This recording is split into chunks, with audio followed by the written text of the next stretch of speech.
Ya, dari Kementerian Pariwisata kami sejujurnya prihatin dengan situasi ini. Dan kami terus melakukan monitoring terhadap perkembangan situasinya. Nah, tapi tentunya kami selalu menghimbau bahwa pelaku usaha wajib memastikan legalitas usaha mereka masing-masing. Menurut pandangan kami, pembongkaran ini tidak boleh sebenarnya dilakukan secara sepihak, terlebih jika legalitas suatu usaha sudah diurus dengan sah. Pembongkaran sepihak bisa menjadi sebuah presiden buruk bagi iklim investasi atau berusaha di Indonesia. Namun, kami juga menghimbau destinasi wisata untuk selalu mematuhi aturan yang berlaku dan memenuhi semua perizinan dasar yang diwajibkan, seperti persetujuan kesesuaian kegiatan pemanfaatan ruang, persetujuan lingkungan, dan persetujuan bangunan gedung.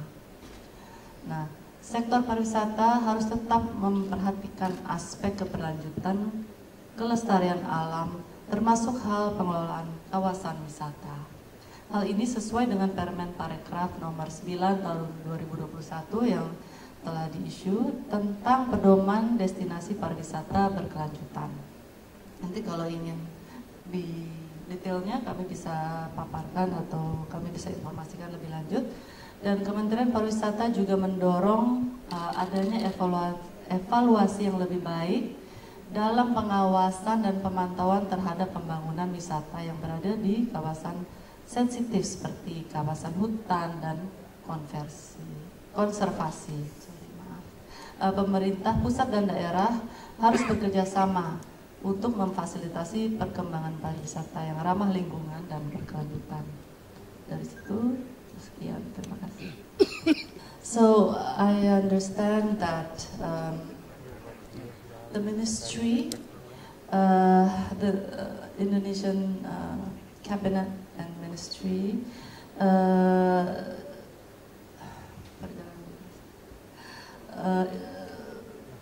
yeah, very large and so many destinations to promote, but we have RPJMN by Bappenas, Borobudur and Yogyakarta area, and also that is our super priority destination.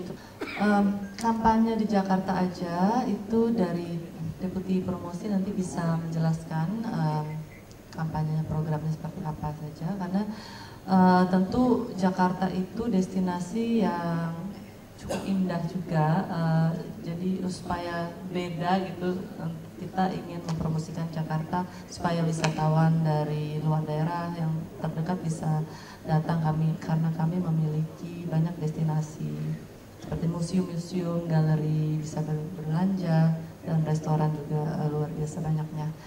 Jadi itu program kami nanti akan dielaborasi oleh Ibu Deputi, Ibu Made, mengenai penurunan okupansi hotel. Tadi kami sudah bahas di topik sebelumnya. Memang ada dampak dari pemotongan anggaran, tapi untuk hotel-hotel bintang 3 dan 4 ya. Tapi kami seperti kita tadi sudah bahas, kita kolaborasi dengan mitra-mitra dan terus menggenjot promosi kami. Harusnya kita bisa meningkatkan lagi okupansi. Tapi bukan karena program wisata di Jakarta saja, bukan program itu yang membuat destinasi okupansi rate-nya itu turun itu. Terima kasih. Dari Ibu, silakan. Dalam jumlah perjalanan wisatawan Nusantara, rekan-rekan media yang saya hormati, pada jumpa pers bulan Maret ini akan kami sampaikan secara langsung sejumlah kabar terbaru mengenai program Kementerian Pariwisata, yaitu yang pertama, pertumbuhan wisatawan mancanegara periode Januari 2025, strategi menjelang mudik Lebaran 2025, program Kementerian Pariwisata, dan agenda strategis Kementerian Pariwisata. Pertama itu 9. Kementerian Pariwisata mengawali tahun 2025 dengan sebuah pencapaian positif dari segi jumlah pengunjung wisatawan mancanegara. Data dari BPS yang dihimpun di Direktorat Jenderal Imigrasi menggambarkan capaian kunjungan wisatawan mancanegara pada Januari 2025 sebesar 1 juta kunjungan. Dengan gembira saya menyampaikan bahwa angka ini menunjukkan adanya peningkatan signifikan sebesar 32% bila dibandingkan dengan angka pada Januari 2024 yang tercatat sebanyak 760.000 kunjungan. Kunjungan Wisnus juga masih dalam proses pengolahan oleh BPS. Berdasarkan kinerja Januari 2025, Kementerian Pariwisata optimis bahwa target wisatawan mancanegara dan Nusantara dapat tercapai apabila momentum positif ini terus berlanjut. Kami di Kementerian Pariwisata akan terus bekerja keras agar pencapaian positif ini dapat terus dipertahankan.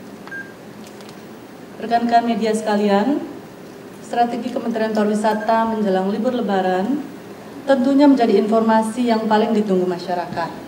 Kami melakukan sejumlah upaya untuk mendorong perjalanan wisatawan Nusantara yang terjangkau, aman, tenang, dan menyenangkan selama periode Lebaran 2025. Sebagai implementasinya, pemerintah telah berhasil menurunkan harga tiket pesawat domestik kelas ekonomi di seluruh Indonesia sebesar 13 sampai dengan 14% dengan pemesanan dimulai tanggal 1 Maret 2025 dan periode perjalanan antara 24 Maret hingga 7 April 2025. Penurunan tiket ini kami harapkan dapat memberikan kesempatan untuk memudahkan masyarakat untuk merencanakan mudik dan berwisata di Indonesia aja dengan biaya yang lebih terjangkau. Selain itu, bekerja sama dengan para pelaku usaha, Kementerian Pariwisata menghadirkan beragam promosi untuk meningkatkan minat masyarakat untuk berwisata selama libur Lebaran. Dua kampanye yang telah kami luncurkan yaitu kampanye #mudikyuk dan #lebaran di Jakarta aja. Kampanye #mudikyuk dirancang untuk mendorong masyarakat mengeksplorasi berbagai destinasi wisata